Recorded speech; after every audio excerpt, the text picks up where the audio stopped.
гвозде, шарф в рукаве и перчатки в карманах шепчут: подожди до утра, до утра. Но странный звук зовет дорогу, может сердце, может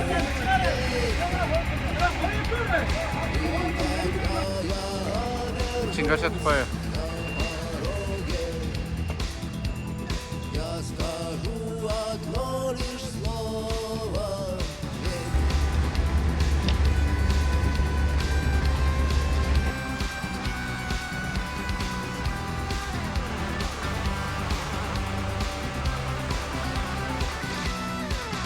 И опять на вокзал, и опять к поездам, и опять проводник выдаст белье.